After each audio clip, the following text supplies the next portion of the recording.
Cool Hand Podcast, something you got to deal with. Welcome back to the show. I'm your host. My name is Q.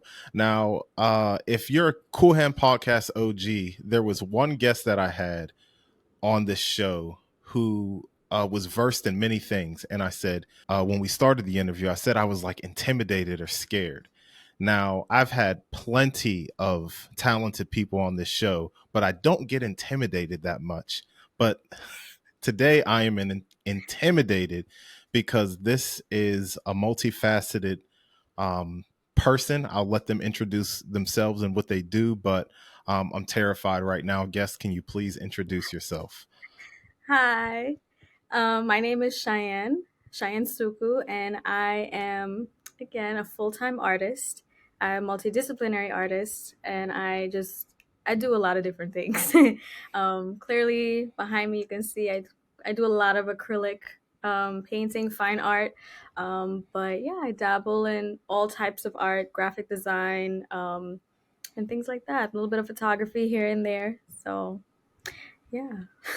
Welcome to the Cool Hand Podcast, and thank you for taking the time out to do this.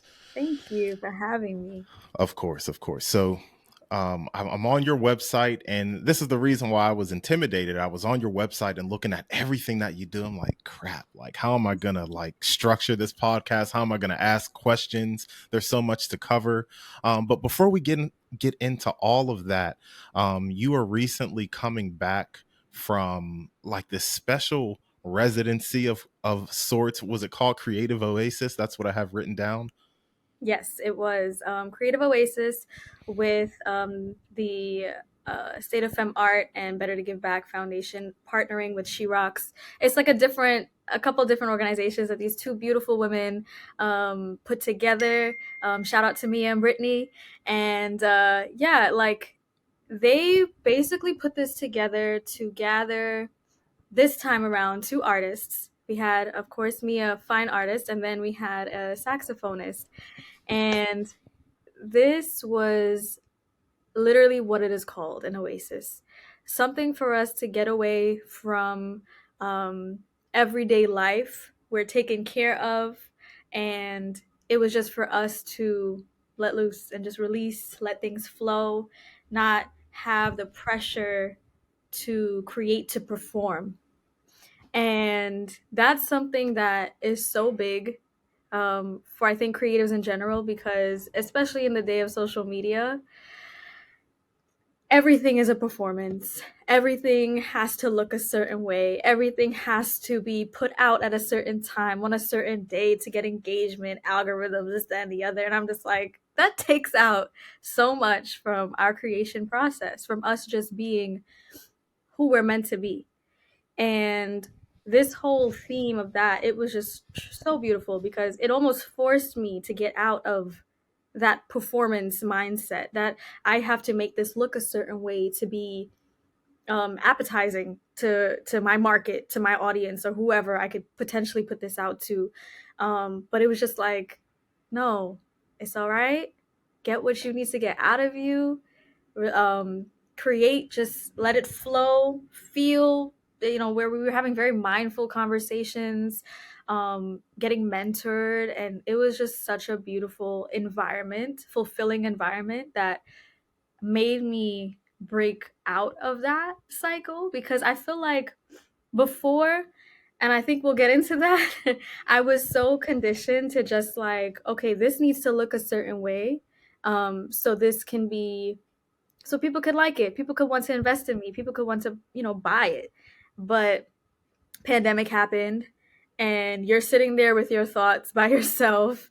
And art truly at that time, I think, became my outlet. And it just became like I would write poetry, I would journal, and that poetry was so like vivid and visual that I would create all like really surreal pieces that like saved me, that really got me out of cycles, that got me out of holes and stuff. And that was just truly me creating to create. But now things is getting back normal. Life is going, you gotta make money, you gotta, like I'm just like, I gotta put something out to like let people invest in, because this is what I do. So I'm forced in that mindset again. So I think if I push this way, you'll see it's sitting there. But it's Yeah. like something that I was able to create. Um, like when am I most mindful? When am I most creative? When am I most inspired? Well, it's when I am grounded in the natural oasis that our God has created for us. And that's for me within nature. And I love green, I love blue. Those are like my two favorite colors. And it's quite fitting that those are the two colors that you'll see a lot of in nature. And it's a very symbolic painting, and you'll see like the darkness on the edges, and that's like the dark periods you can have, either creatively, mentally, emotionally, spiritually. But you'll see the light channeling in the center, and then the fluidity of the waterfall going down, showing that lotus flower. And lotus flowers grow in very murky, dark, dirty environments, but they still remain pure and beautiful.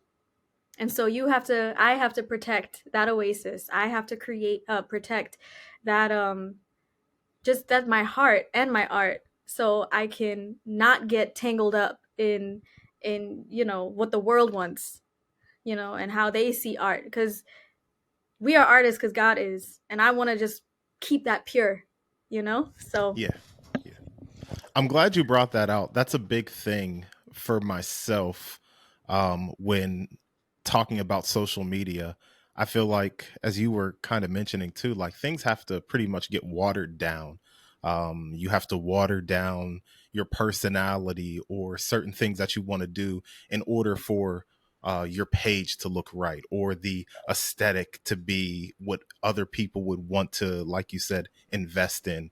And I definitely want to talk about that as well.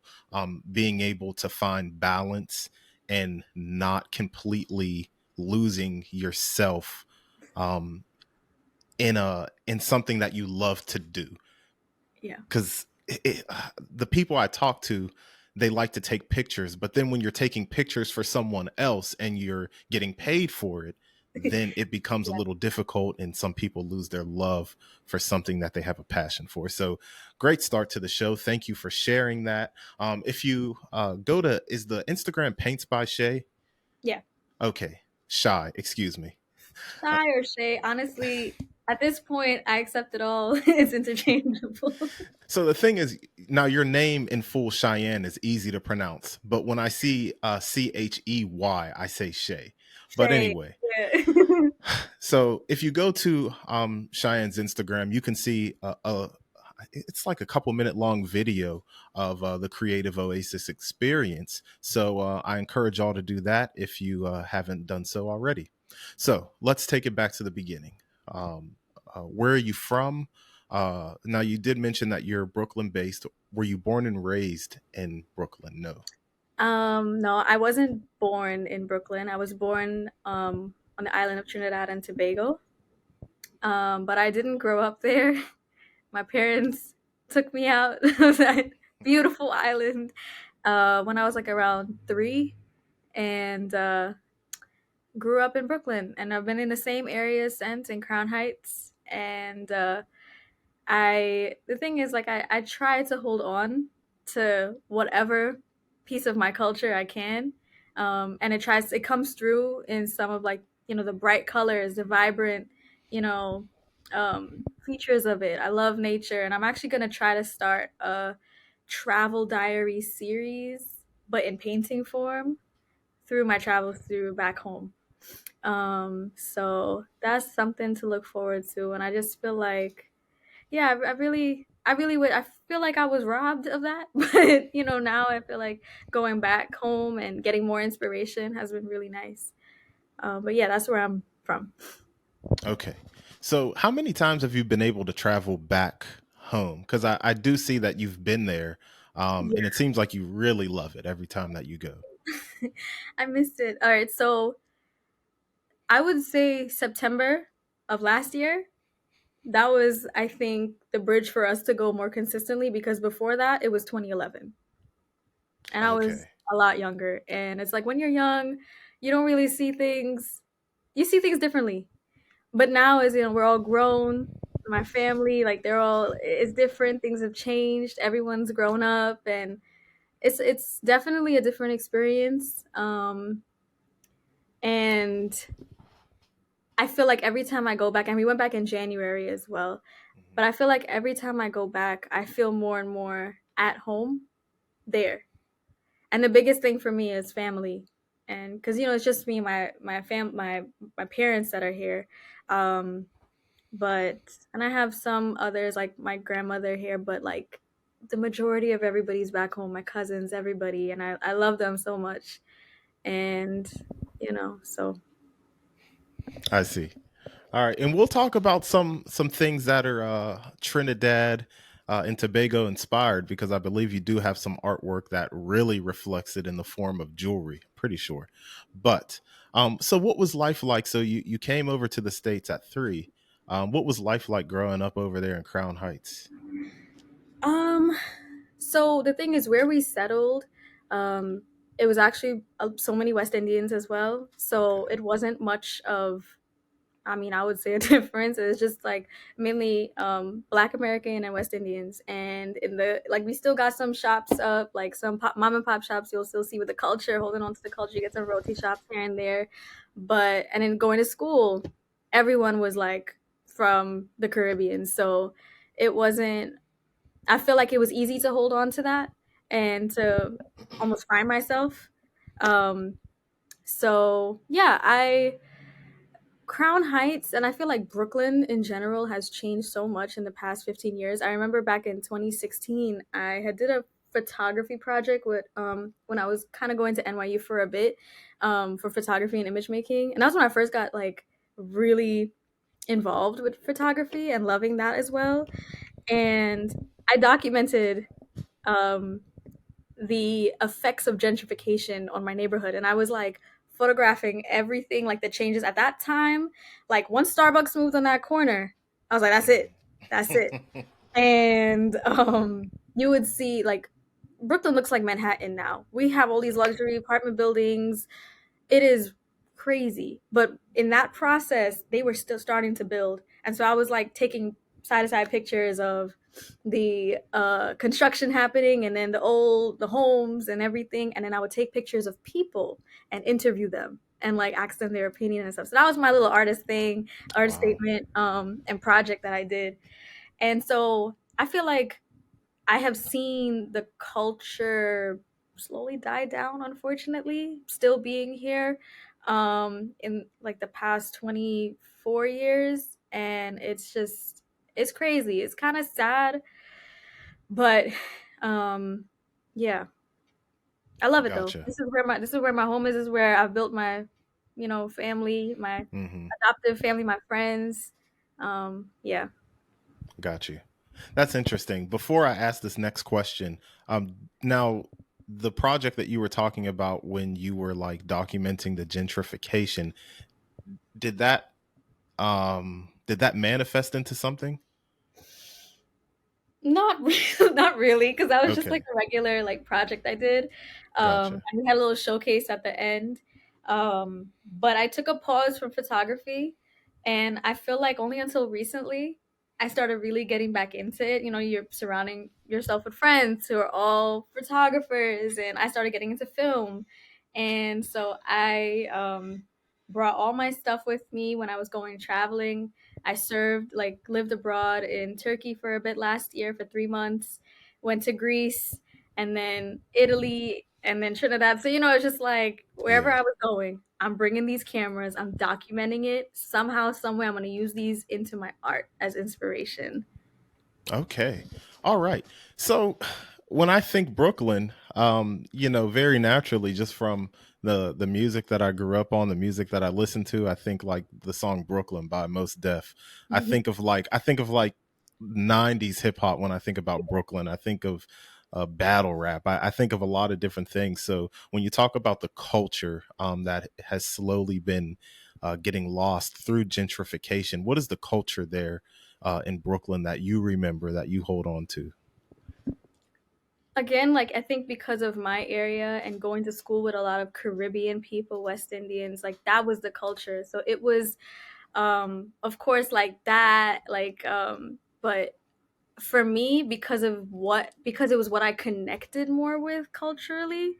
um I was definitely, it was for me. And and in the area too, like down literally like 2 blocks away, that's where they have the West Indian Day parade. So every year was like something with that. And for me, that was the culture. Yeah. Gotcha. All right. So in school, um, what were you like? What was life like growing up, um, as a youngster? And how did you get into art?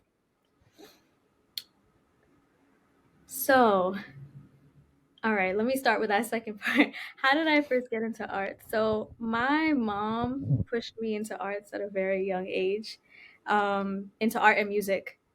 And I she would always support me in that. Like, they would always buy me art supplies. And they would I know when we moved up here, we lived with my grandparents. And my grandfather was an amazing artist, and every day I know, like, he would give me like a piece of paper and pencil and draw this, watch Bob Ross, this, that, and the other. And so it was all around me. um I would say that they one thing about being here, I grew up very cultured in classically, like artistically. Mhm. um I remember I got into music because my best friend at the time, she had a little keyboard, and every time I go by her house and we would play. And then I eventually got like a bigger one, and I started like getting better at it, so music became like another aspect of my passions. um and I just continued with the art. Everyone knew I was like the class artist kind of thing. Um, I always said I wanted to be an artist when I grew up, but you have concerned adults saying, "Oh, you're going to be a starving artist. You can't do that." So I was like, "All right, I'll be an architect." Like, cuz I love Mhm. architecture, I love interior design, and that was my other option. But then I saw 8 years of school, and I was like, "Absolutely not." I was Wow. like, "That's not for me. That's not for me." Yeah, that's a lot. That's a lot. Yeah. I tried searching up everything, all the options, and I was like, I can't. So I started music in middle school. Like, they just had those things. And then high school, I love Brooklyn for this, because, and just like New York, you have specialized high schools for different things. And I was thinking of LaGuardia or Brooklyn High School of the Arts. And they said that Brooklyn High School of the Arts was the Brooklyn LaGuardia. LaGuardia is very competitive. A lot of celebrities graduated from there, but it's just in Manhattan. And I'm not a morning person. And I'm like, I'm not trying to get on the train at like 6 a.m. to get to school on time. I was like, that wasn't for Yeah. me. Plus, the audition date was on the same day as Brooklyn High School of the Arts. So I auditioned for both art and music. Sent in my portfolio. I did a live audition with the music, and I got in for both. And so I had to choose, which one am I going to do for my 4 years? And I did music. I was a music Wow. major for 4 years. No one knew that. No one knew I did art. They didn't know I could do that. And I was first clarinet in my band, and we were playing like level 6 music, college level music. They were preparing us for Philharmonic, Carnegie Hall, Lincoln Center kind of thing, and we were going to the Met Opera all the time. Like, it was very Wow. cultured in that sense. We were Yeah. going to Broadway shows for free. Like, this is crazy. The school was amazing. And then I think only by my junior senior year I double majored in art, but that was just so I could be in the art show, to be Yeah. honest. Um, but yeah, and it was during high school when I started my business. Man, see, this is what I'm talking about. Like you're good. So I guess very naturally, while you were majoring in music, you were still actively working on your craft and art. Hmm. That's a lot to do. Just being in school, being in high school, being in Yeah. performance arts high school. This is a lot, and we're going to talk about time management and keeping balance a little bit later, because it seems like you've been dealing with having to manage your time since you were in, at least in high school, from what I'm understanding, at least. Hmm. Um, so, oh goodness, where do I go from here? So if I was to give you a clarinet today, have you kept up with it to the point where no? Listen, I graduated. I was like, that's staying behind me, but I regret it. I regret it because I remember they wanted me to be in jazz band, put me on the sax, and I love the like, and I just gave it up. I was like, no, like I'm just ready to leave. I want to leave this behind me. I just want to do my art. And I regret it because I love music. I'm actually this evening gonna support the other artist from the Oasis at her show Hmm. tonight. And it's just like I just try to immerse myself like in performing arts as much as possible because I can't do it right now. Yeah. I got my like piano looking at me right now, and I'm like, to look at some sheet music right now and read, I can kind of follow it, but it's not the same, and I regret that because it's like a language. If you stop reading, you forget. So Yeah. Yeah. yeah, Absolutely. I understand. So something has to fall. You have to give something up when you're pursuing, yeah, something as seismic of as a business. yeah. So okay, so you started your business in your senior year of high school. Is that correct? 20 when was 2014? I was like a sophomore, so that was like 2014. So you were a sophomore in high school when you started your Yeah. business. Now, when you say started your business, what was starting your business as a sophomore? So um what did I do? So I knew like I at that point, the thing is, it goes back to my upbringing as well. I knew how it was coming here and starting a whole life and everything with my family. It wasn't easy. It wasn't easy. And I knew like at times it could be really difficult, and I never wanted to be a burden in any sense. And I know, of course, as a child, you're still your folks' responsibility and they're Hmm. going to support you. And I was like, no, I don't want you to. I don't want you to have to try to get me anything that I may want or need. So I had a very independent mindset from a very young age, and I was like, because I'm really close to my dad, and he would like tell me things, and I was like, "Nah, I don't want to put that on him." I was like, "You focus on your things, man." And but again, we're so close, and being his only child, it was just like, I don't want you to join the workforce right now. Da da da. Like he was very protective, but I'm Yeah. like, I need money. I need to do this. I need to get things. I need to support myself. And so what did I do?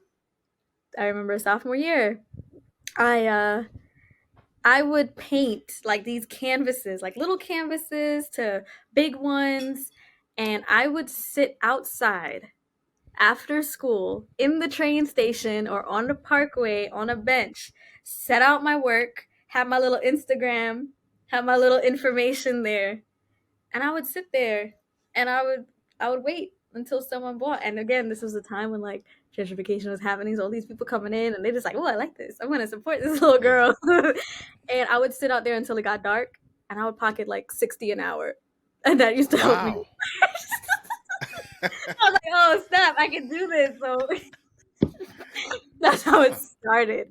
And it was real humble, and I would make a lot of amazing like connections in the art world who like also did the same thing. To this day, I see them in Washington Square Park in Manhattan by NYU doing their thing, and it's like, what's up, how's it going?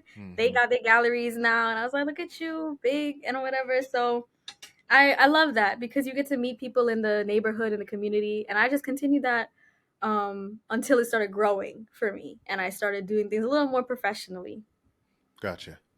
Very, very good. Very good information. This is good to know. So I want to just take a small step back because we're getting into to business and everything, and I like the hustler mentality.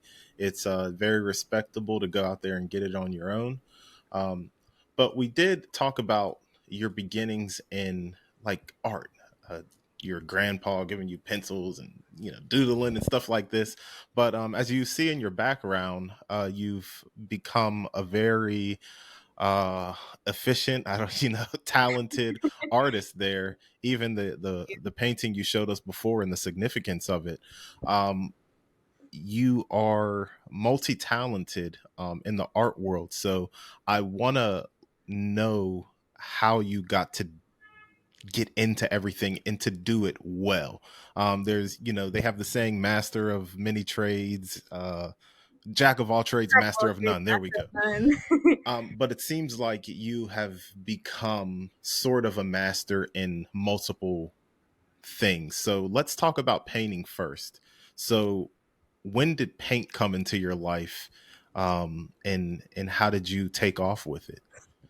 So I was strictly pencil, marker, doodles. You know, you in school, you doodling and drawing anime Yeah. characters and all that stuff because that was just what I used to do. But I think around ele- elementary school, I got like a nice set of paints and I was hooked since. And I think middle school, I picked it back up and I painted my first galaxy because I love astronomy, I love science, I love could kind of see something back there. I love that was my first thing, and I was like, wow. And then a friend of mine bought it, and I was like, okay. So I just kept going at it.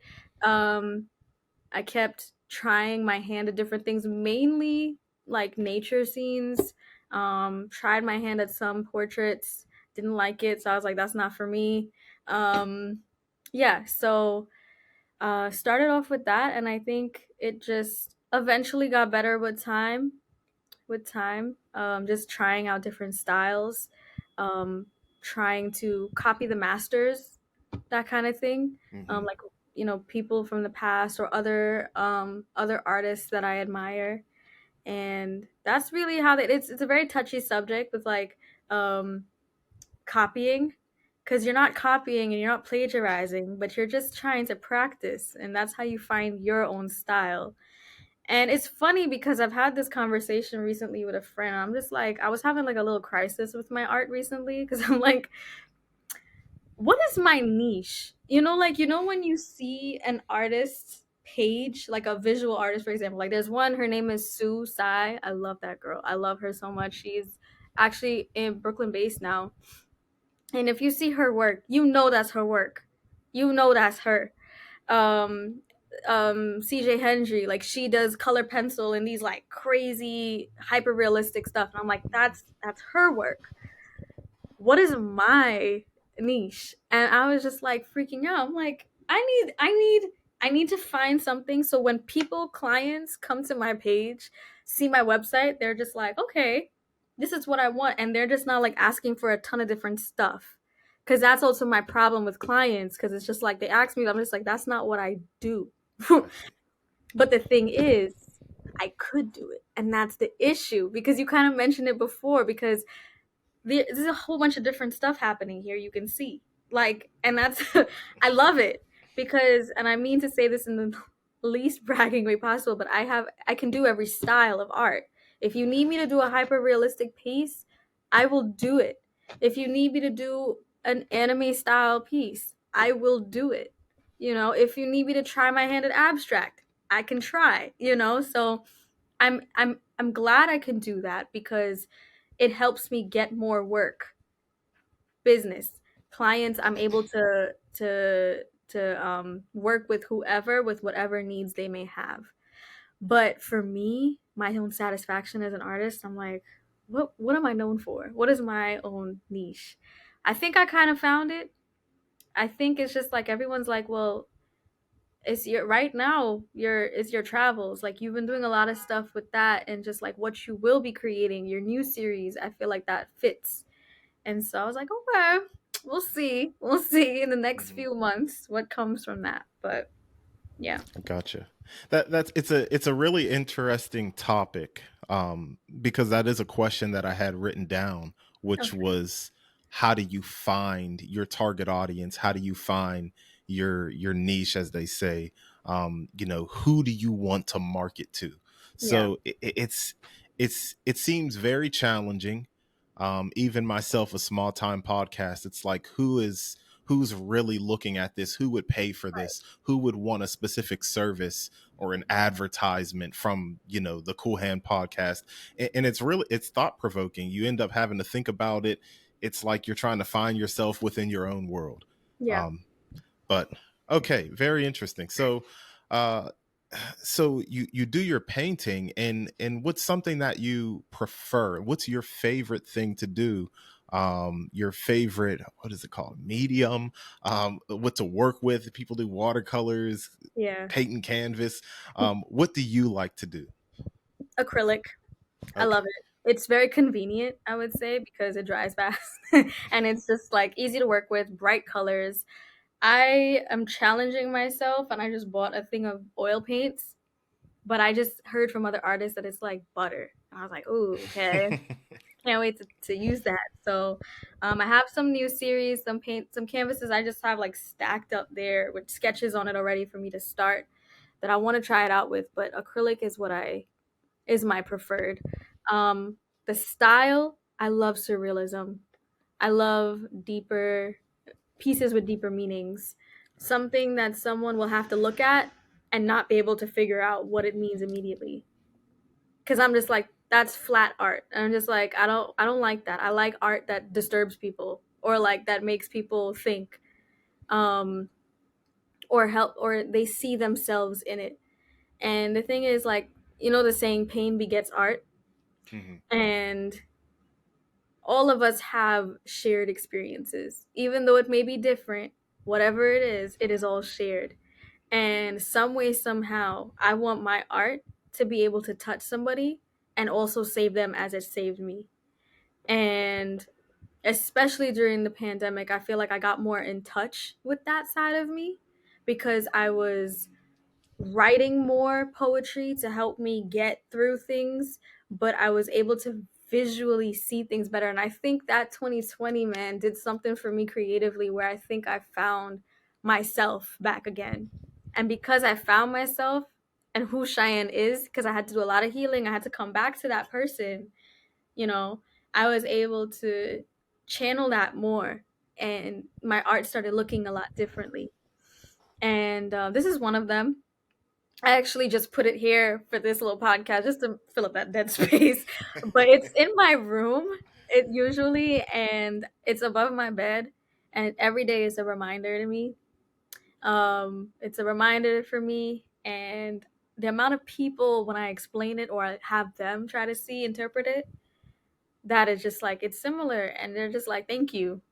Like, they see that they're not alone. And that's what I want. That's all I want.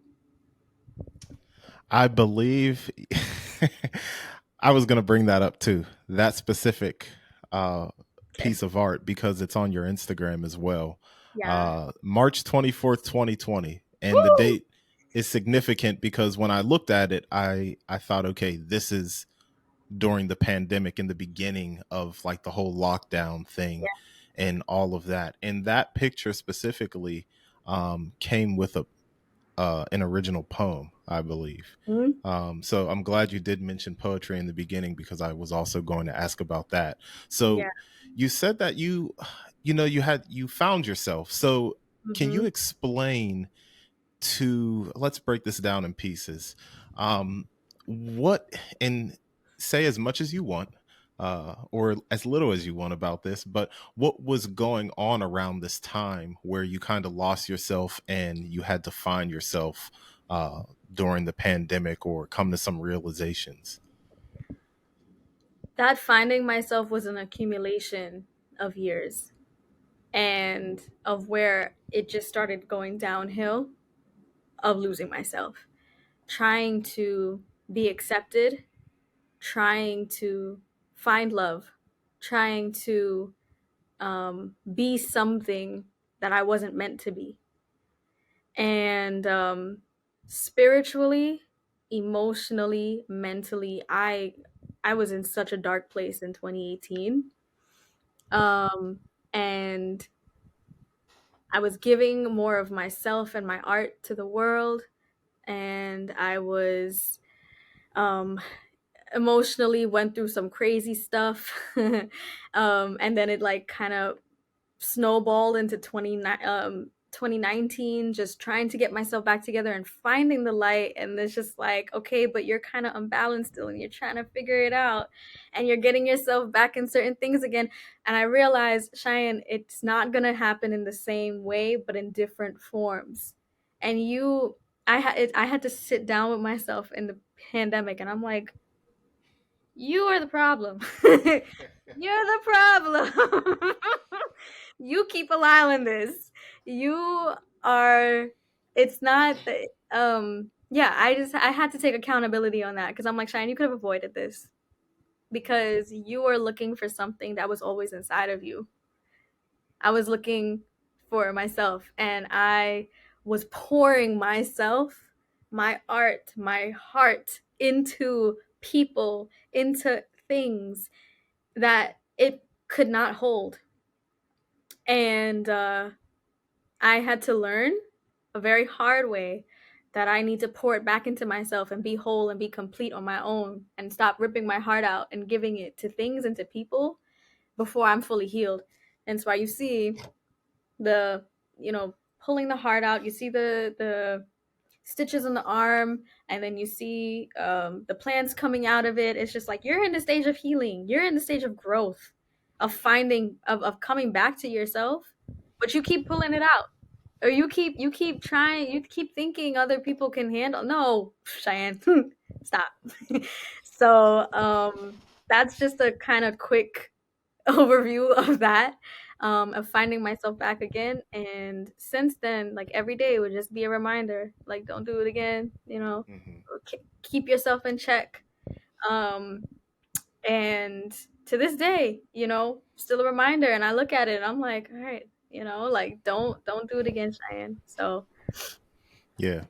That's good for you. I'll just give you some commendation for that because you. it's a big thing. Sometimes you hear people complaining. Just in personal life, you may talk to someone and they're talking about how this is bad and that is bad, and they kind of push the blame on certain things or people. Yeah. And when it's a constant pattern, I'm like, now that I'm married, I can tell. I'm like, they're the problem. Like they're, they're so I have somebody to tell it to. It was you.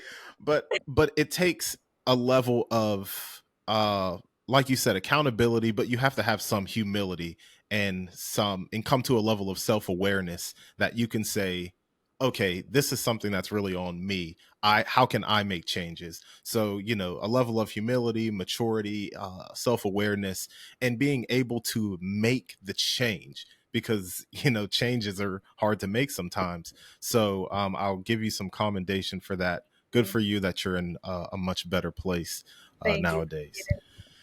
So, business. You've been doing this since sophomore year, and you offer a lot of different things. Now, I wanna, if you go on your website here, um, it tells you about everything that you do and all the things that you offer. So I'd rather you say it because you're the creator. What all do you offer for people to purchase? Okay, so of course my paintings. For clients, I also do graphic design, digital art, so logos, flyers, brochures, pamphlets, this that, and the other, typography, website design. Um, Let me see. That's like in the graphics part. I'm trying to get into murals. Like that's something I'm really trying to get into. I've had a few jobs come up here and there, potential, so we'll see. Um I got into earrings in the pandemic as a fun little thing because it's just like everyone's trying something new, Hmm. and I saw how successful it was. The girlies loved it. So I was like, okay, so what can I do now to make this more me, more like different, make it pop? I gotta come back good. We making Hmm. this brand, Jewels by Shy. I got this is big now. So I think where the inspiration came from was the travels for sure. I before even thinking of letting it be inspired by Trinidad, in Turkey, such a culture, very rich culture, architecture, colors, tiles, calligraphy, um, and I love Middle Eastern culture in general. And I got a lot of my inspiration from there. So I was like, I need to make some earrings inspired by that. We went to Ephesus, so like the structures. We went to Greece, everything. Um, and then Italy. That's the next collection coming out. I want to have some very dainty, very nice pieces. And summer's coming up. Yeah, everyone's going on vacation, so I think it'll be good. But then, of course, I think I had the most fun with the collection from Trinidad because it's color, it's big, it's bright, Hmm. it's bold, it's vibrant. So Definitely some statement pieces there. Um, and yeah, so I do that. And I also host paint and sips. People love to sip and they love to paint. So it's Right. very therapeutic. I was doing that pre-pandemic. I was even doing them on Zoom during the pandemic. I was booked up like every weekend and that was fun. I was meeting Wow. people from all over. Um, and actually I had my first in-person paint and sip back again. Was it Saturday? Oh So wow. I'm like very happy. So I want to try to get that back rolling again. People like it. And of course I do one-on-one teaching classes. So I feel like that's everything. I feel like that's I feel like that's, I think you said everything. Did you say graphic design? yeah, I did. That was like the You first did. thing. That was the first thing you said. But the So thing is, I need to update my website. I feel like I need to like properly put my services because people are yeah, still confused as to what I do. gotcha. And that's a whole journey as in itself, Yeah. as we said. So all right, I want to focus on the business part because running a business is not easy. Running your own program is not easy. So it seemed like you started early in your sophomore year. When you're a sophomore, you're what, 15, 16, 14 to 16, something Yeah. around that age. And becoming like legitimate. Now, have you always kind of worked for yourself, or did you end up, oh yes. I never worked a 9 to 5. Wow. I have no Good for experience in that field, and I hmm. hope I never have to. I hope you don't either. So Yeah, I don't think that's for me. it's not for Yeah. me either, unfortunately. I work from home, so I'm right next to like my work computer and all that stuff, so I'm looking at it. um okay, so good. So how did you I wanted to ask, when did you make the decision to go full time? But obviously, you always ended up, working for yourself. So when did you really realize that, you know what, I can make something of this Yeah. and not have to get a formal 9 to 5? So, um, I think it was the opportunities that came along my way because of that high school I went to. So, in my senior year, I we had to take 1 semester of economics, and our school was partnered with this organization called the Network for Teaching. Sorry, the Network for Teaching Entrepreneurship, and it is a nonprofit that partners up with certain schools and gives students um, amazing networking opportunities to um, gr- identify a business plan, a business opportunity, create a business plan, get mentored, and get resources. And through this, it was kind of like, it was just crazy. I just did it just so I can get a grade. I just wanted 100 and to graduate because I was like, I'm trying to get out of here. I was Yeah. done with school. And I remember Mr. Harris, my teacher, was like, all right, you need to create a business plan. And I was like, all right, well, I already got a business, my art. So Paints by Chey. And he was like, no, you need a niche. You can't just say you're going to sell art with this thing. Create something more focused. So after a lot of trying to identify different business opportunities within the art, I created my second business, which I am not doing anymore for certain reasons, but it's called Events on Canvas. So it's a company that specializes in live painting at events, ranging from weddings to galas to corporate Oh events. So it's wow. like a new form of entertainment to make your events stand out. And so that became my second business that I was doing with this program to get a grade.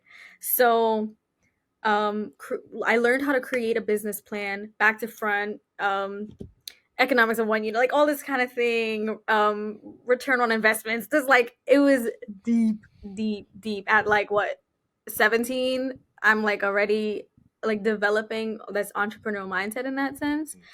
But it's so cool because um they provided mentoring on Wall Street with people who work at like Citi, who work at MasterCard, who work at Goldman Sachs, who work. So we were kind of like touring these places and getting mentored, and they had this like citywide um, competition, business plan competition, and I competed um, within our school range, and it was me and one of my friends from that school who won.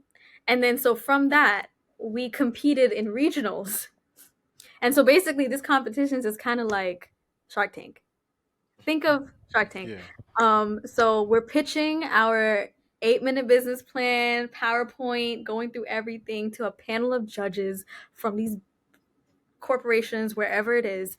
And you're prepping yourself because you're basically speaking to these people, presenting it to an audience as well. And then they come now and ask you a bunch of questions, and you have to anticipate what they're going to ask you about. How are you going to scale this? How are you going to do this? Da, da, da. Like, are you going to, and depending on how you answer, how accurate, how well you articulate yourself, all this type of stuff, that's how they decide, and if they even like your idea.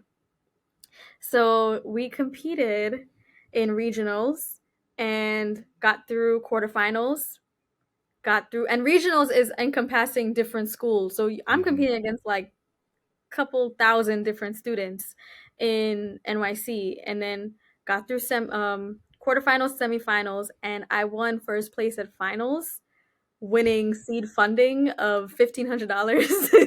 And then, so throughout this whole thing, I'm being like trained, business Mm-hmm. wise, and making connections again. And because I won first place at regionals, I went on to competing in nationals that year in October of 2017.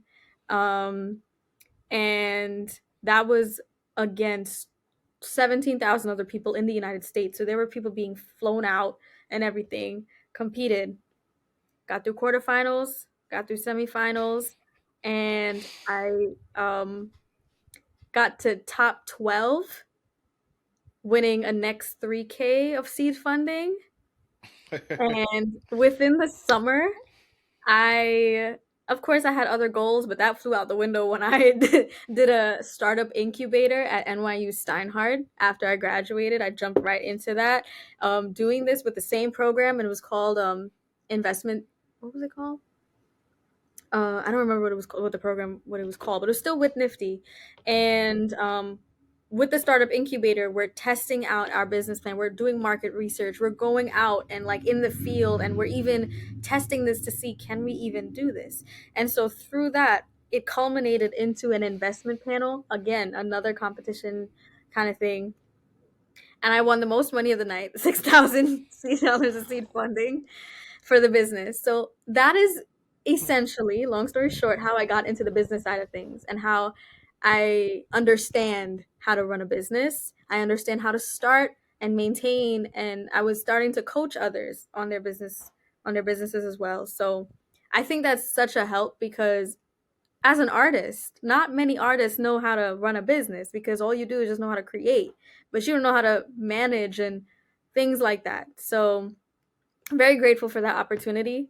And then from there, it just kind of grew. I got more exposure through different means like news stations and articles being written. And of course, networking events and expos and stuff as time went on. So I was bringing my art to the corporate world. Wow. Yeah. And I was, oh, wait. And on top of that, I don't, um, the little awards are down there. I keep it tucked away. It's past, it's behind me. But I got um I was named the Network for Teacher, that organization, their Global Young Entrepreneur of the Year. And then do you know the company Ernst and Young? Only by name. Okay. So they are the largest corporate and entrepreneurial firm in the entire world. And they are basically like a larger, more known version of Nifty, and they provide seed funding and opportunities for bigger businesses to start. Like most of the brands we use today came through Ernst and Young. I was named their Global Young Entrepreneur of the Year and honored at their gala in Times Square in 2018 for it. So I mean that was a dope opportunity. Yeah. Yeah. um, yeah, I'm very grateful, but that was in the past. Well, here I'll give you this. You didn't put all your awards in your background versus you let the art speak for itself. Yeah, But if you go on your website, or if you know those who are watching go on the website, you can see all of these the CD. accolades that. So let me just ask you this, if you don't mind, kind of revealing your age. How old are you in 2018, where you're receiving these awards? So She, she was 10. I Watch. was 18. Okay. I was 18. I'm 24 right now, and it's like I feel like I've lived like 100 lives because of all this stuff that's happened to me. Yeah. So yeah, that's my age. I'll be 25 this year. Okay. So you did a lot, and you won some of these awards. Now that I have an idea of your age. So you won. It looks like you won your first thing, award, accolade, honor in 2016. So you've been doing this. You've been putting in work, and putting in quality work to be recognized since a very young age, which is crazy. So, kudos, props, clap it up for yourself. So there's one thing that I did want to touch on, because I want to continue to talk about business, but I don't want to ignore the graphic design part before we move any further, because graphic art it's just two different fields. So where did you begin? What are your roots in graphic design? Um, Let me see. So I dabbled in it like very, very slightly in when I was doing the double major. I think how I was able to double major in high school, they just had started a graphic design class. I can't even tell you if that even helped because it wasn't much that we were doing. But I think when I got into the business side of things and I was working with other um, startups. They needed logos, so I would be like, "Hey, I can make your logo for you. I can do this." And so I kind of got started like that, just like trying to create some things, um, and then I would, I do photo manipulation in Photoshop just for fun, just like do little my own like passion projects here and there. Um, and then as time went on, I had clients, like long-standing clients I've had since like 2018, and they would do different things with their businesses, and they would always have me like, "Hey, my school is having this event. Can you make this flyer?" Or we need this done, or I'm creating a book and I need some illustrations done. Like, can you do it? And so like it forced me to develop these skills really to again keep clients and to I'm like, oh, and I could do this remote because I'm not always going to be around my easel and art paints, and that this is a whole other thing, but it just like came to the point where I just didn't even want to paint. Like I didn't even want to do it because it's just like I'm painting for people and not for myself, and I was getting tired. And so graphic design, it was a little easier on me mentally because it was less stressful. Like yeah, it was stressful to an extent, but I'm able to just get this done and here, and I don't need to put physical work into like painting because this is a whole workout. Like Right. it's a lot. And again, with my traveling, I wanted to be able to take my computer with me and go wherever and be able to do whatever. um, and just take it with me. And so I've been trying to get into it more, to be honest. So I remember getting like some courses and stuff to like try to get better at like InDesign, Illustrator, Photoshop, to have a stronger portfolio. Cause I don't think my portfolio is strong right now, but I want to just get better, and so that's what I'm working on currently. Continual learning process. And while we're there, with the jewelry, that's one more thing I want to cover before we get into some more business talk and, finding balance and everything. That's once again another change of direction. And you did tell us what the jewelry is inspired by, but what is the process like? Are you getting these earrings wholesale and then painting them? Put me on game. So everything is clay. Mm, Everything is clay, and I mold them. okay. I With the colors, I let me see. I have some stuff right here. Um, We I gotta hype color. up. We gotta I hike figured up some of these prices. I You're know. molding them yourself. Now I this know. is these are reasonably priced, so we gotta hike this up. I know. Cause you know what? I that was my biggest thing, and it's just like I want everyone to be able to get it, and it's just like I know how people be like, "What the heck? I'm not spending money on that kind of thing," but Yeah, I'm yeah. at the same time, I'm doing everything myself. I'm sourcing like good earring findings. Like they're all 18 karat gold plated and everything because I know people can be it's hyperallergenic and stuff like that. Hmm. And I'm like, it took me so long to come up with these designs because it's highly inspired by everything. I'm very intentional. That's the word. I'm very Gotcha. intentional with these designs. Um, and everything like okay, for example, this cute little hummingbird one, right? Like these Hmm. are all separate pieces that I molded and like doing ombre type stuff, and then I seal it in resin and Hmm. to create these. Oh, that actually matches. I should have worn this. I should have worn this for this. But you know, I just want people to have art on their ears. Yeah, um so yeah, like, and these were more like intricate ones that I did, like these little orchids yeah, and everything. I'm just like, every piece is, yeah. yeah. That's I did. I was not expecting that. I don't know how earrings are made, or Yeah. that's so you're really putting in the work, time, and effort to create these things. Wow. Yeah, Yeah. get the earrings while you can, y'all. I'm gonna tell y'all this now because the price is going up. Hey. Um, I'm putting that in the air. The Yeah, price is man. gonna be going up. We in Okay. we in demand. But yeah, like a lot of people thought I was like wholesaling these stuff and I was just reselling it. I'm like, no, that's not me. I could never. Like I would feel shamed if I did that. Like I can make it. What am I Yeah. doing? So yeah, nah, I couldn't do that. Wow. Okay. So thank you for sharing that, because that was I'm glad you said that, because it gives me a lot of, I think it gives a lot of people more insight into how these things are created and what you're buying. You're not buying just someone else's work, you're buying your work. Mhm. So okay, so the business, you have a lot of experience starting in high school and learning the business, and that gives you um a huge advantage, because you mentioned a lot of artists start a business but don't know business, which many people aren't taught business in school. That's just something that's not taught. So Exactly.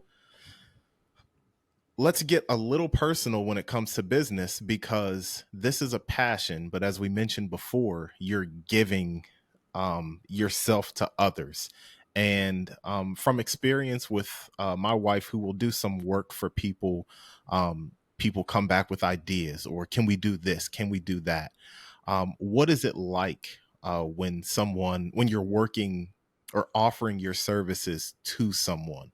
um, what do you go through, because sometimes people don't see what you see, and you have to conform to what the customer wants. This was a long process trying to learn how to speak to a client and how to put my foot down sometimes. Learning how to say no, learning what my boundaries are as an artist, and learning for myself when I should say no, when I shouldn't take something, when I know I physically can't do it, or I just, this is not aligning. Before I was just accepting work because it was work. And I was just like, I need the money. I was like, I'll do this.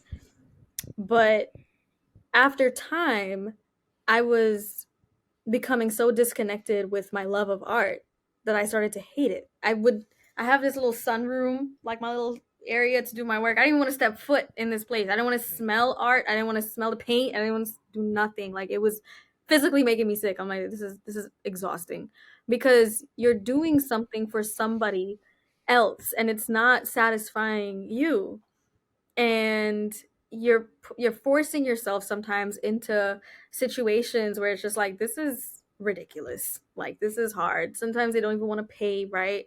And I was just like, this is insane because do y'all know, again, as you touched on it before, like, do you know how much work goes into this? Do you know the effort, everything? Like, this is my entirety of my business.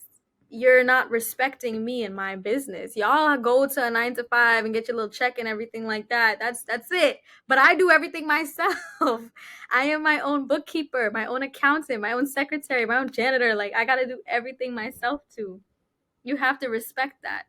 And so I've dealt with clients that were ridiculous. They were so disrespectful to my time, to my talent, not wanting to pay, not thinking that it was worth it. And I was just like, all right, so then go find somebody else. But it's only till now that I understand, Cheyenne, how to say no. Don't, it's okay. If this is not for you, something else will come up. You will always have another opportunity.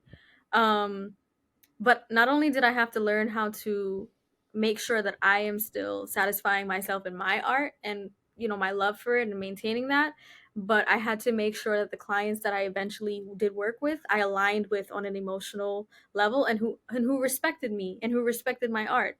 And I was just like, "Oh, I want you to do this." I've gotten some insane commissions and I had to be like, "That's actually impossible.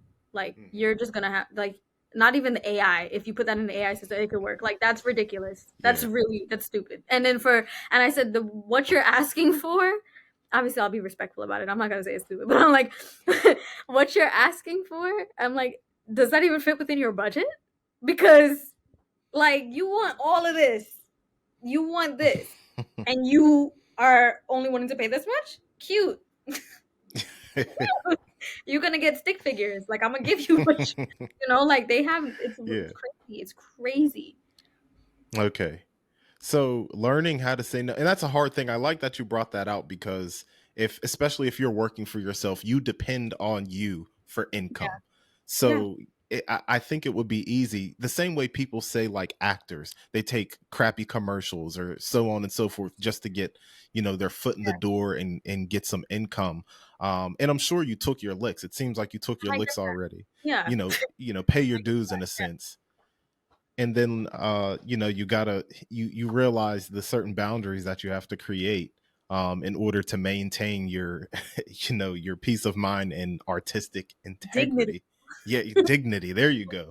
um so let's talk let's talk price and price points.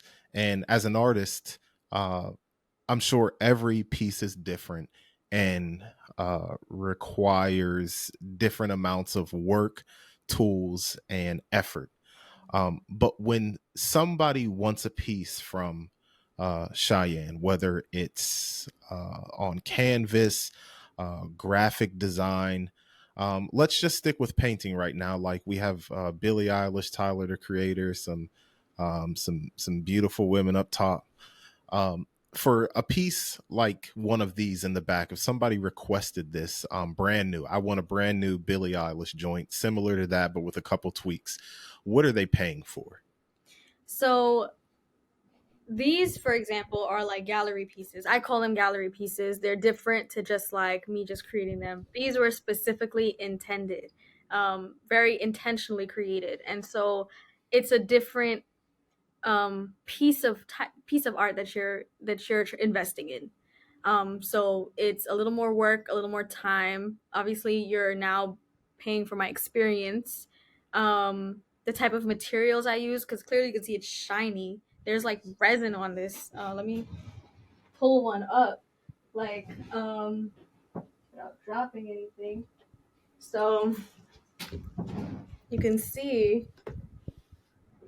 it's like glass. It's Yeah. really cool, Yeah. and only in the sun you can kind of see the mica powders I was using in it. It makes it super shiny. Um and because of the I wanted this series to be like icons. So just a Hmm. bunch of like big artists that I like or um but what can I make them different? So like it's a combination of his different, for example, albums. So like you have Flower Boy, and then Golf Lafleur. So like, kind of like that. Yeah. So it's a different market if that makes sense. Mm-hmm. And I wanted these to be specifically gallery pieces, so they are in a little higher end, and it took time because this also was me trying to challenge myself with portraiture, which I absolutely hate. I hate portraits. It's I see. stressful. Yeah. There's a And I lot feel of like detail in that. I think I nailed it. I I, think I I did pretty good. I am not a judge by any stretch of the imagination, but I think it looks pretty good when it comes to shadows. Even like his little like 5 o'clock shadow type beard that Yeah. he has. Even the Yeah. bee on the top, for me, it's the top right. Uh-huh. It looks like there's a little bit of a shadow, where the bee is at. So, I would say it's very, it's pretty detailed, but Thank this is coming from somebody who is not cultured to or privy to the fine arts like that. Appreciate it. But yeah, so like something that was intentionally created like that, it would be on the higher price point. Mhm. Um Obviously I'll take into consideration my time, the materials used, my experience, things that are older, pieces that are older and just sitting there collecting dust. I'm like, all right, if you want it, I'll just give it to you at this price. That kind of thing. But my newer pieces, especially, this is priceless. I'm never selling this. I'm sorry. Like no one is ever. I have some people that's just like, I've been waiting for that one. I was like, nope, that one's mine. Yeah. I was like, I'll make it over for you. And they're like, nah, I want that one. I was like, no, there's like some, because of also the emotional attachment to it. And so some pieces are more valuable and will be higher in price because of the emotional value. Um, but of course, like I know when I first started out, I was doing like, all right, what's my labor price? How much out? How much money? Like, how much am I going to charge myself per hour? Multiply that by the amount of time I'm working on it, plus my materials. And I learned this thing called Keystone, where you like multiply it by two, and that's how you create your profit. This, da, da, da. So I would do that as my base, and then because of where I am now with my art, with my experience, with my exposure, with the media exposure, I will then increase. So that's in general, like with these. Now, when I'm working directly with a client, um, I know that they're coming to me because they want something as a gift or they want something very special. Now, I understand.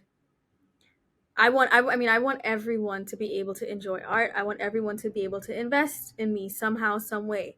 And I want to be able to support that, especially like every single time they have come to me, it's always something really special. And I was like, oh, I want to do this for you guys. What is your budget? I want them to let me know their budget, and I will see how we can work around this so everyone's happy. And then this time, so I would do that. I would then send them like a list of canvases, like the size, and then this is the price, works within it, they choose.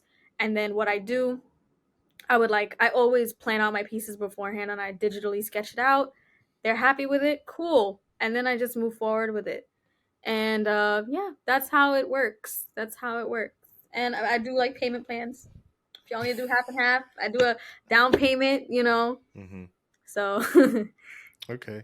So here's something. When you talk about working within someone else's budget, now I just want to throw out a scenario because I'm very curious about this. So, what do you, if someone's budget compared to what they're asking for does not align too much, um, what do you sacrifice or how do you come to a compromise with someone? Do you say I can use this paint but it's not the best, or I can use, like, what has to be sacrificed in order to come to a compromise for someone with a budget who just may not add up to what they're asking for?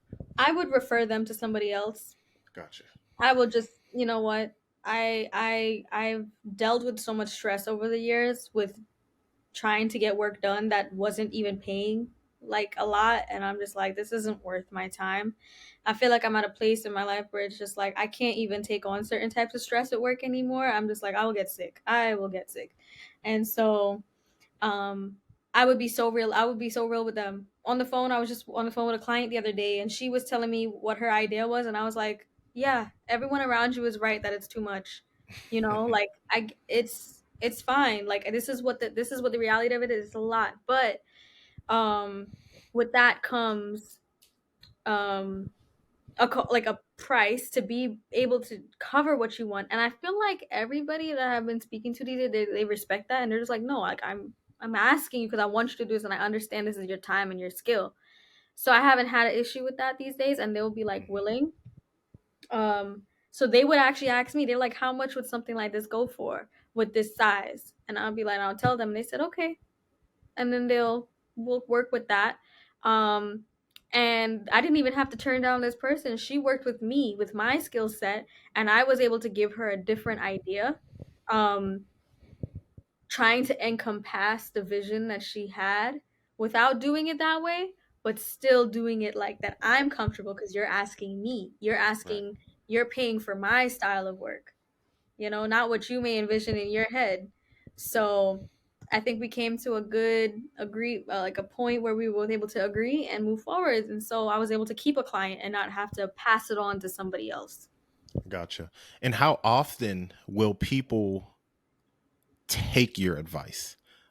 Because I'm sure people ask you things that might just be ugly. And how comfortable are you giving your own um, expertise, advice, suggestions, and do people usually pick up on them, or are they like stern? I feel like who I've been blessed to work with the past couple years, they've all respected my creative freedom. And the thing is, I actually want them to talk to me. Give me your ideas. Like, because I'm trying to execute your vision. I would hate to create something and that's not what y'all envision. I'm like, tell me colors, tell me elements you want in it. Like, what do you see? And I will try my best in my artistic experience and I would say expertise, I should say, to bring this to life in the most realistic way possible, so everyone's happy. um so yeah, I feel like these days, like, they've just been like, nah, like, we trust you, we see your work, we love your work, and just do what you gotta do. Hmm. So yeah. Okay.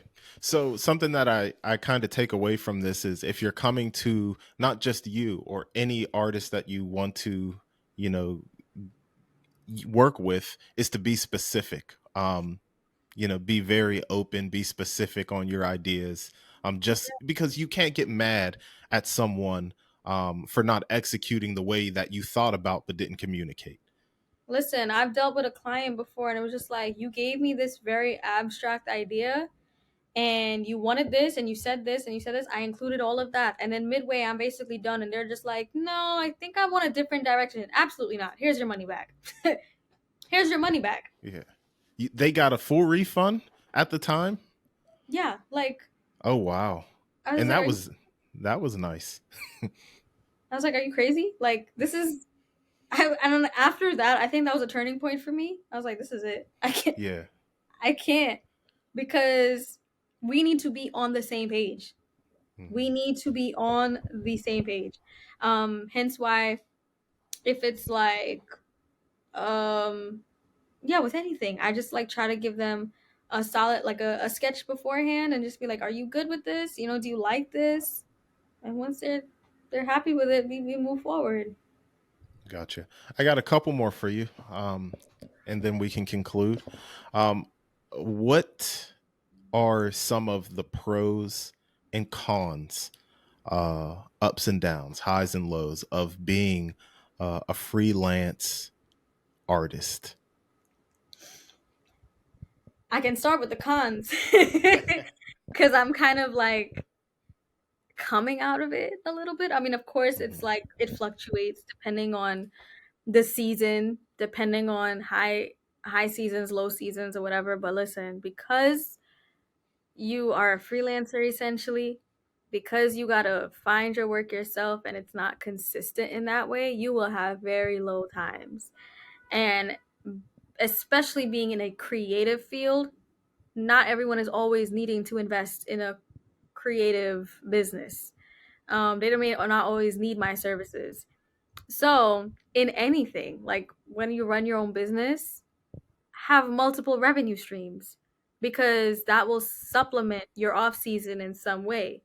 And so that's why I do 20,000 different things. And I try to be a master at all, because you can't be out here not knowing anything and then you just broke. You really are a starving artist. And listen, I experienced it. Mhm. We're not gonna tell those teachers that, but like who doubted me.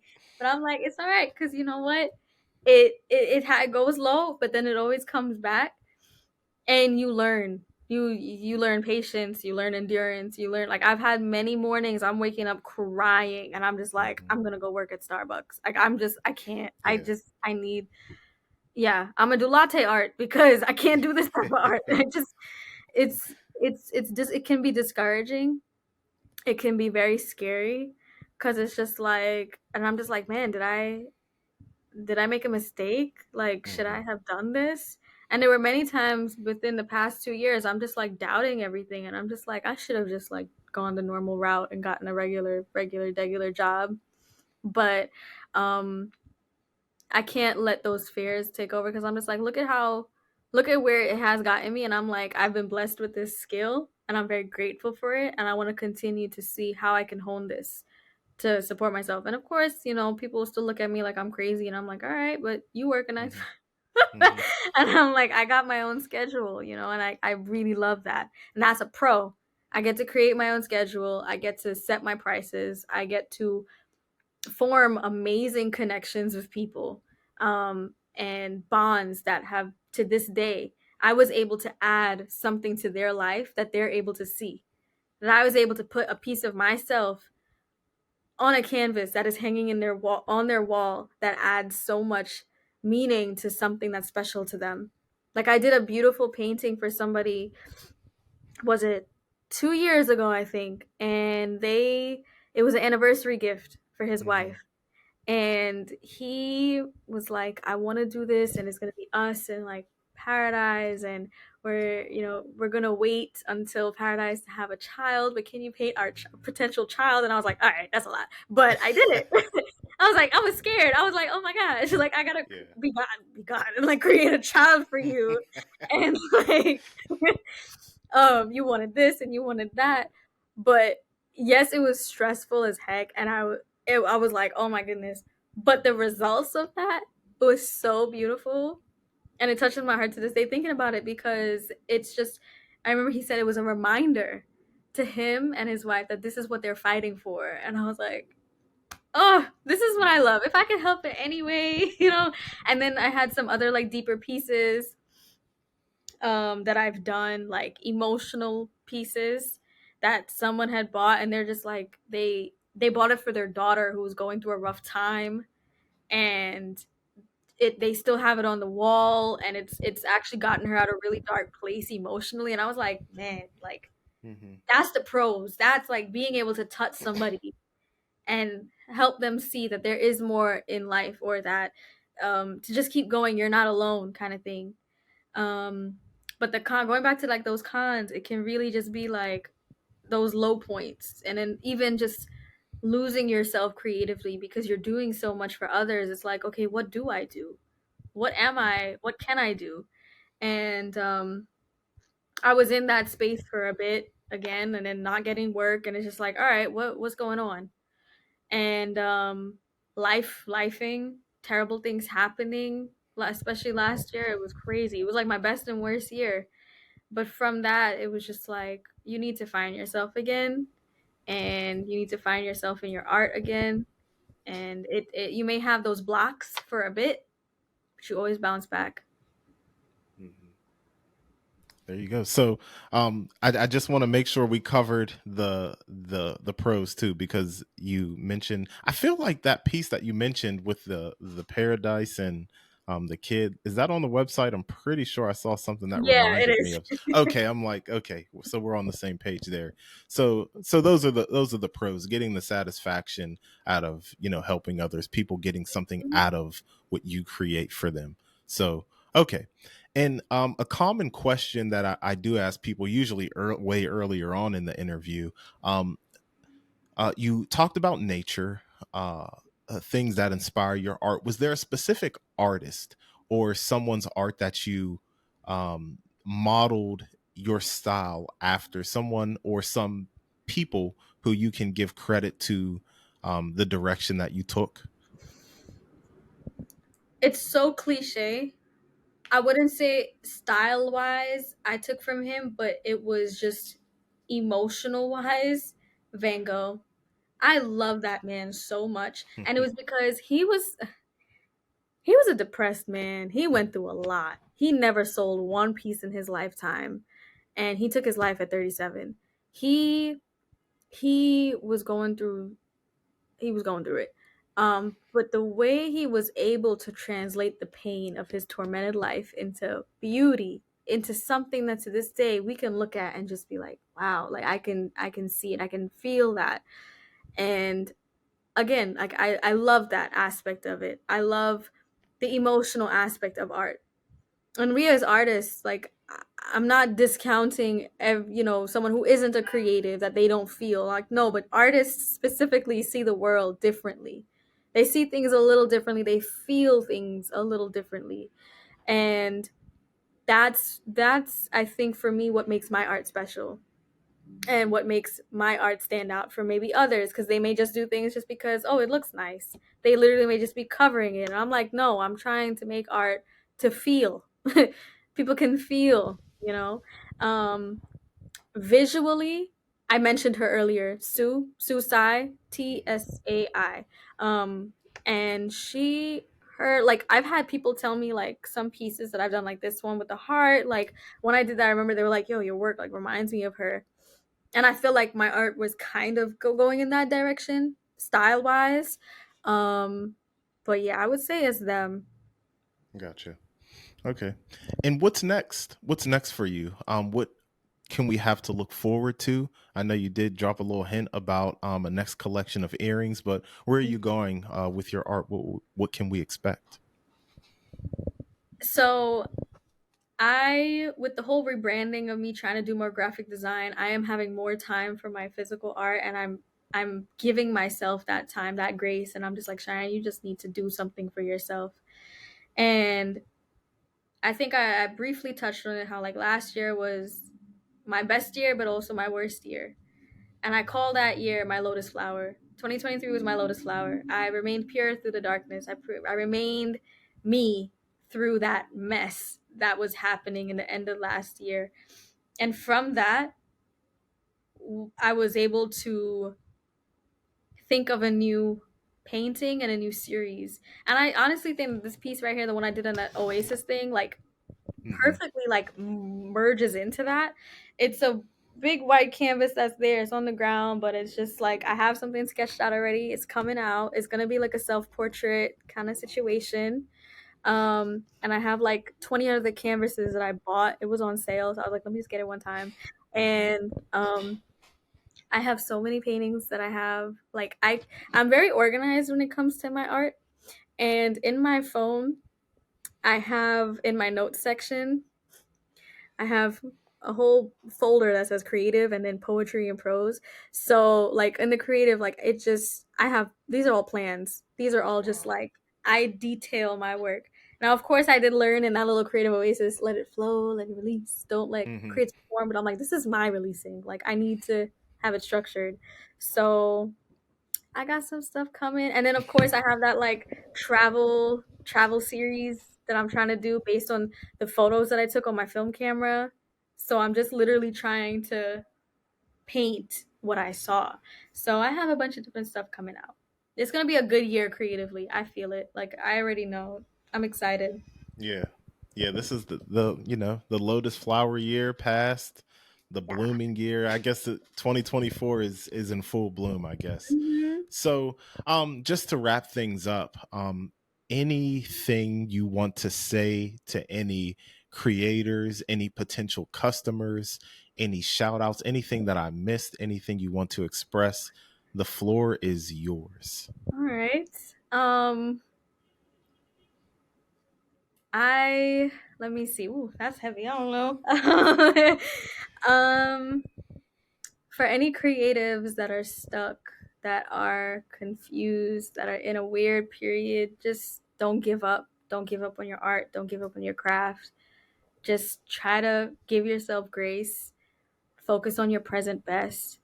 find yourself first, find some inspiration somewhere, go out, listen to some music, get out and see more, go and just ground yourself again, and you'll find yourself creatively, and just let it flow. Just don't hold yourself back, don't give up on it, because we need your art. We need your art. Like, you may think that it's not worth it, that it's, you don't have an impact on people, but it's there. So just don't give up on that, because I was going to, and I found myself again, and it'll keep happening. So just don't give up. Potential clients, help a sister out. Like, I no, but like, I'm looking forward to just like new projects with people, and just like, if we can work together, if I could bring your vision to life in any way, if I can help you out, I would love to. And like, I'm like really excited with these earrings, like people to just wear like pieces of art on their ears. Like, I think that would be nice. So yeah, I don't know. Okay. And I just thought of one last thing, because this is the thing with these interviews. Sometimes we could keep this going, but I'm going to respect time here. Just one last thing. What is your favorite piece that you've ever made? It might be that. It might be the one that you keep above your bed. But Yeah. if it's not that, or if there's a second one, what would you say is one of your favorites, or even best piece? What is my favorite or best piece? Definitely my number one. You touched it. Let me see. I do have, of course, these, because I was shocked at what I was able to do. Um, I do have this other piece that I'm quite proud of, in the sense, like, I just needed to get it out. Mm-hmm. Um, it's I It's it's huge. quite big. Where is the top? Okay. Um, and it's just because of the meaning behind it. Yeah, Wow. yeah. I want you to try to interpret it. Oh, here we go. All right. All right. So, first of all, I have a question before I start interpreting. Am I looking at it from the correct angle? I think so. Yeah, because I'm holding it upright. Let Okay, me. so that okay. There we go. Ooh. So that is all right. Because before, when I looked at it, I thought it was going to be standing Oh, vertically like this. the Nah. other way. So it to me on first Okay. I'm like, wait, what? so so vertically, but like where this looks like a human head, like a brain, Yeah, and like a burst of, I haven't interpreted all that yet, but yeah. it just looked like a human standing upright. So all right, let me try to interpret this Get the under a edge. minute. There we go. I see water, water, a brain, Don't think too hard. Don't think too hard. mush What does brain. what does that look like to you? What, now I'm starting to see, like, veins like a heart. Hmm. Okay, so heart. Oh, so my okay is okay. Yes. Hold on. Mind and heart. It's like they're. It looks like they're separating from each other. Okay, but in regards to the blue, now this looks like straight up water. I'm gonna just keep it like, to me, it looks like a blast of water, but it's coming out of the brain. So I don't know what to make of that. So don't worry. Yeah, no, you're good, because you got this part at least. Like, this was the. I'm like, was the heart really that bad? You could. So check Like, this out. uh-huh, This, when I first looked at it, uh-huh. if you it looks like, I don't, the angles and the of the camera and everything, it looks like it was supposed to be vertical with the water at the top, like from that Mhm. angle, and it's somebody having, yes, that's how I first viewed it. So I'm like, oh, okay, this is crazy, like I want this in my room. But yeah, it totally looks like a heart, but I thought this was like a human, a distorted human. I mean, um that's cool too. I didn't even see it as that. yeah, like the neck, the body, just like a kind of a dark evil piece. But with your intention, uh, so I'm done guessing. I think, Okay. and we're gonna keep all this in there too. I want people to see, how I Okay. struggled. No, no, Um, no. I'm good. but so yeah, what is this piece called and its meaning? So it's called Treacherous. Jeremiah 17:9. The heart is more treacherous than anything else. Who can know it? And this has been like a theme for me for many years, and will continue for all of us. Right. The the physical man fighting the spiritual man, the warring in our consciousness. Um, you know what is right, but your heart is fighting you, and that physical war, that pull from each other, um, is what we have to go through all the time. And I was going through something, and I was just like, I know this is not right for me and Mhm. whatever, but my heart is involved, you know. And so blues are the colors of logic, level-headedness, and critical thinking. And reds, of course, reds and pinks and oranges and stuff are the colors of love and passion and desire, what is in our heart. And every day is that fight. I have a poem based on this as well. Um, but I remember a piece of it was like 1 John 4:8. Love he personifies. This perfect quality endowed in us, but by imperfection overrides, or something like that. Mhm. And it was just like, this is what we have to go through. And so again, I like to do stuff where is you gotta think, you gotta be like, what the heck is that? You Yeah. know. Yeah. So yeah, this is the other one, but I think that's it. I Now I like that a lot. I'm gonna put that on record. I like that a lot. Alright, thank Um, and even on, like, let's just think superficially. you. If I was just to walk past that anywhere, I'd I like that, and probably just keep walking. If I'm just walking past, a piece of art, hanging somewhere, be like, "Yeah, I like that." But the taking of the time to really interpret it. Mhm. Um, yeah, I just like the way it looks just to begin with. So yeah, yeah, yeah, yeah. Shot with her, y'all. So Thank you. we can wrap this up, but Alright. I'm gonna lie though. I'm just gonna, because I meant to ask about the poetry. Oh, Because that is something, you have a background in music, you have this artistic background, and I think it's very appropriate that you art, music, how to put some of these words together. And then you had the poem underneath, your landmark, flagship picture there. So how far back do you go with the poetry? um, school days. School Okay. days, definitely, but I feel like 2020 was when it Gotcha. became, like, really good. Like, I would be like, "Ah, it's, like, little stuff I wrote when I was younger," but this, Hmm. I'm like, I gotta say, I got some pieces that I'm just like, I would go to the spoken word in the city and perform this. Like, I love I think because of my experiences, it just made it better. Hmm. I was able to articulate myself better, and it just sounded better. It was yeah. Do you perform? Um, no. Okay. I remember during the pandemic, for fun and as a Yeah. safe space for people, I was like hosting spoken word nights on Okay. Zoom. Very intimate, probably had like about 6 to 7 people, and it kind of dwindled as time went on. But I wanted people to feel safe, like you can express yourself, you can share pieces here. Um, and I know I was looking into places like for fun, like you going out with some friends in the city Hmm. and they have like spoken word nights. I would perform there. Yeah. I would. Hmm. Yeah. Okay. I like it, Cheyenne. This was a nice interview. I appreciate your time. Thank you. Uh, I guess that's it. This is the Cool Hand Podcast. Something you got to deal with. Paints by Shy, y'all. You got to check it out, and check out the whole page. There's a lot of stuff to work with. Check out the website. I think you're gonna like what you're gonna see.